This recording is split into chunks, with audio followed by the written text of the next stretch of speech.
BPSC 71वीं प्रारंभिक प्रतियोगिता परीक्षा 13 सितंबर को प्रस्तावित है। इसकी जानकारी सभी अभ्यर्थियों को पूर्व में ही दी जा चुकी है और हम सब अपेक्षा करते हैं कि उनकी तैयारी अंतिम रूप ले रहा होगा और अब नया रिवीजन करने का वक्त भी इनके पास नहीं बचा है।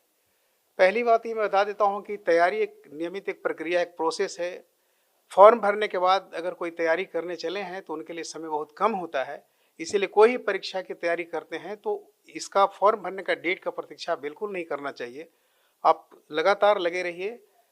एक दूसरी बात है कि पिछले बार जो एक्सपीरियंस हम लोग हुआ था 70वीं एग्जाम को लेकर, क्वेश्चन का मोड, उसका स्टैंडर्ड को लेकर, तो ये बड़ा क्लियर है कि हर शख्स परीक्षा से ही गुजरता है, चाहे किसी यूपीएससी का दीजिए, बीपीएससी का दीजिए। तैयारी आपको फुल प्रूफ होना चाहिए। शॉर्ट लिस्ट मत करिए, शॉर्टकट मत करिए। हमेशा टेक्स्ट बुक पढ़िए और ज़्यादा से ज़्यादा नॉलेज गैदर करिए। जितना पढ़ाई का रेंज बड़ा होगा, सभी सवाल आपके रेंज के अंदर आएंगे। कोई भी सेटर एग्जामिनेशन का होते हैं, उनको कोई डायरेक्शन इस तरह का नहीं दिया जाता है कि किस तरह का क्वेश्चन को सेट करना, उनको पूरा फ्रीडम दिया रहता है, वो जैसा चाहे क्वेश्चन सेट कर सकते हैं। और एक चीज़ मैं और क्लियर कर देता हूं कि आयोग में जो भी प्रश्न पत्र पूछे जाते हैं परीक्षाओं में, उसकी जानकारी आयोग के किसी भी सदस्य को, इवन चेयरमैन, सेक्रेटरी, कंट्रोलर, किसी को कुछ पता नहीं चलता है। जिस दिन आप परीक्षा समाप्त होती है और जिस दिन आप परीक्षा देते हैं परीक्षार्थी, उसी दिन हम लोग को ही पता चलता है कि क्वेश्चन इस तरह का पूछा गया था। और हर परीक्षा में दो ही चीज़ कॉन्फिडेंशियल होती है, अभ्यर्थी का मेरिट और एग्जामिनेशन का क्वेश्चन पेपर। बाकी चीज़ें आजकल सोशल मीडिया का ज़माना है, हर चीज़ ट्रांसपेरेंट रहता है।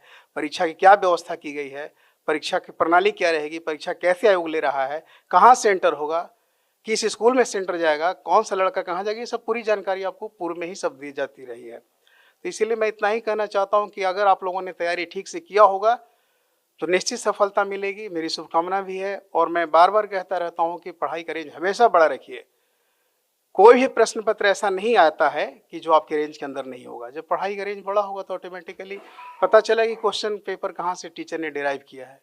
यही मुझे कहना है और समय कम है, आप रिवीजन कीजिए। एक दूसरा है कि परीक्षा देते समय, चूंकि OMR बेस्ड एग्जाम है, तो एकदम कॉन्फिडेंस लेवल हमेशा हाई रखिए। जिस क्वेश्चन के आंसर पर एकदम कॉन्फिडेंट है आपकी सी या B is the only option, तो उसी को आप कलर कीजिए।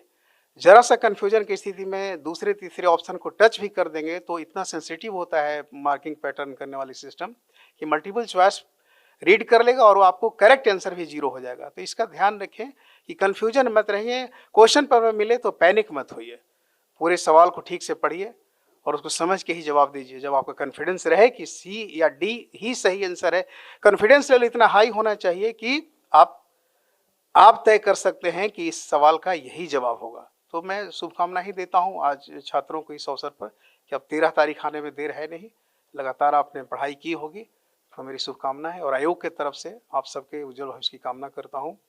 और लगातार पढ़ते रहिए, टेक्स्ट बुक हमेशा पढ़िए।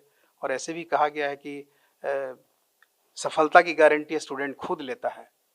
अफवाहों पर बिल्कुल ध्यान मत दीजिए, क्वेश्चन के लेवल पर बिल्कुल ध्यान मत दीजिए। आपकी तैयारी अगर फुल प्रूफ है तो सफलता आपको निश्चित आप तक पहुंचेगी।